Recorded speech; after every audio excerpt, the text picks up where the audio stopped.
So hello, is it the first time you had Reboot? Yeah. It's my second time. Second time? My first time. First time? Yep. So you actually both had some speeches today, some topics. Yeah, Tom had a big one, I had a little one. I participated today in the micro presentations. I call it kind of an experiment, where there were 6 of us that hopped up and had 5 minutes to do 20 slides, I think. So mine was kind of like a 5-minute version of what's actually a 40-minute talk that I'll be doing tomorrow. Yeah? It was very exhilarating. 20 seconds for each slide. 20 seconds for each slide. Sometimes the time went very fast, and other times when you run out of things to say, it actually kind of went quite slowly. But did you rehearse? not really. Not really? Not really, no. Well, because I was spending time preparing for my longer talk, and I only found out just a few days ago that I was going to be doing the micro presentation. So I really was kind of focusing on my long talk, and then pulled some slides out of that and thought, okay, I think I know what I'm going to say, and then hopped up there and hoped that the words would come out. So you choose the 21, you send them, and they make the thing where it counts down and They all do that. the countdown thing They do for you, the so animation. no flexibility at all. Once 20 seconds is up, your slide is gone Did you and see you're on that? to the next No, one. I you was see that show? It was straight after my session. I was just exhausted and I was hanging out on the lawn with a drink. Where were you doing your session? I was up in the box on the top floor at 3. I was talking about manners. About manners? Yeah, manners and behaviour and sort of how you can apply sort of the rules of interaction that govern sort of conversations like this one and the ones we all have to the way we interact with software and hardware and digital things, which is a big theme here. Is something to do with rules or ethics or? Well, it's very little to do with rules because it's actually the precise opposite. You know, the whole point of manners is they help you deal in a structured way with unfamiliar situations, and so it's almost sort of you pick it up as you go along. You work it out on the fly, which is actually very hard to do in sort of software. So how do you make software that looks like it's well mannered, even if it's just a set of rules? That kind of thing. Right. It seemed to go down quite well, so... It was a really excellent talk, I enjoyed it. Yeah? Yeah. So you went to his talk just before just to warm up? I had to sneak out right at the end to go to mine, but I'm glad that I went to Tom's talk. I thought it was really great. I'm glad you liked it. I disagreed with one bit, but we'll talk about that later. Oh, I'd like to. I've met lots of people who said it was really good, but I disagreed with one bit. I go, tell me. Yeah. I was really worried you were going to hate it. No, I liked it very much. Cool. So just this one thing. But All right. So what is your specialty? my speciality, I am a user experience designer, so that's kind of why I'm interested in what Tom's talking about, because my speciality is in doing research and design work to try and make technology work as efficiently and pleasurably for people as it can. All right. You were talking about that in your neighborhood, you know everybody. Yeah. And that's the problem? Well, what is that? It's a really different experience. I'm kind of, for a long time, I've lived in neighbourhoods or even sort of apartments where I wouldn't know who was living next door, and I wouldn't know anybody, maybe 1 or 2 people on my street. Where I live, I've just moved maybe 6 or 8 weeks ago, and I've come to my realisation that everybody on my street knows each other really well. I probably shouldn't say where. Yeah, so we all walk down to the train together in the morning and we walk back up in the evening. It's the same people every day. We've moved house, and they go, oh, so you're living like these people's old house? And yes, and they go, oh, I really like your bedroom. It's like, what?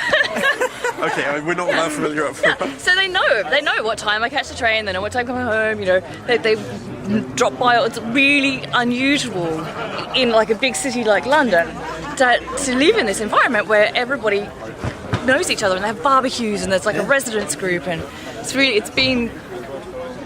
really kind of brought into contrast the difference between the way that this used to be really common for everybody all the time and how it's not now. And for me, it's really interesting in how it contrasts to the way that we relate to each other online.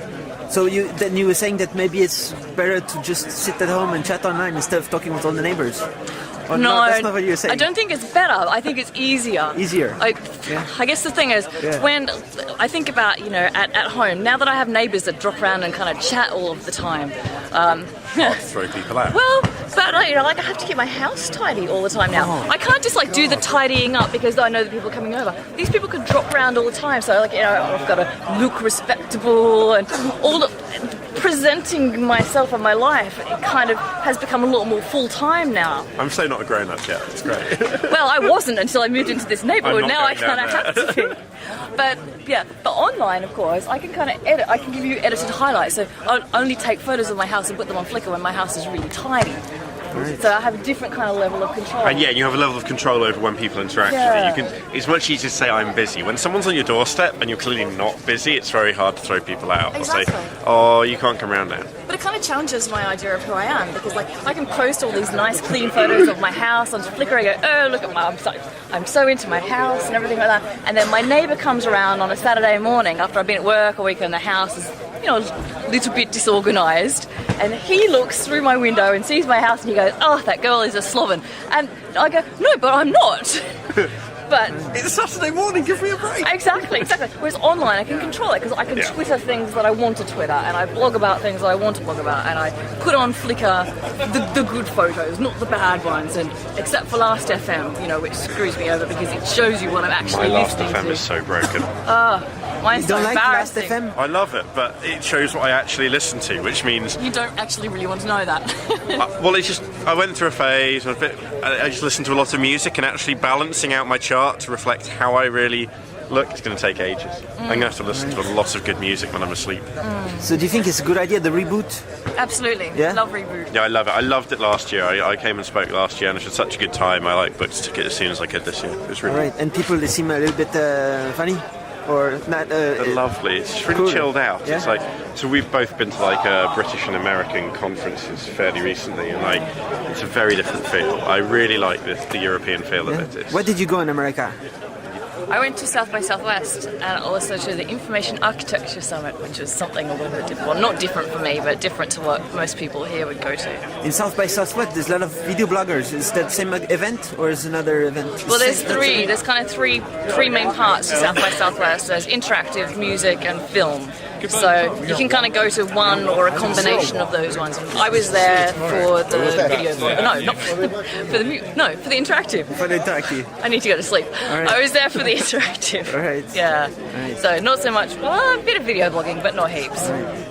Cool. And you in America also? Last year I went to eTech and I went to and yeah, they're a bit different. The London one was quite good. It was a European conference, but it was in London, so it's like halfway house between the Americans, and there were a lot of Danes, a lot of Germans over there, and it was quite good. This year it's going to be in Germany, and it's run by O'Reilly, and I just think it's going to be a bit bigger and more corporate, mainly because the world it's catering to has grown up a bit. But yeah, it's very informal. It always feels very artistic, and not in the sense everyone's talking about art and design, but everyone's got this real sort of open, humanities-oriented approach to things. It just makes a change, It's really nice. All right, thanks a lot. Thank you.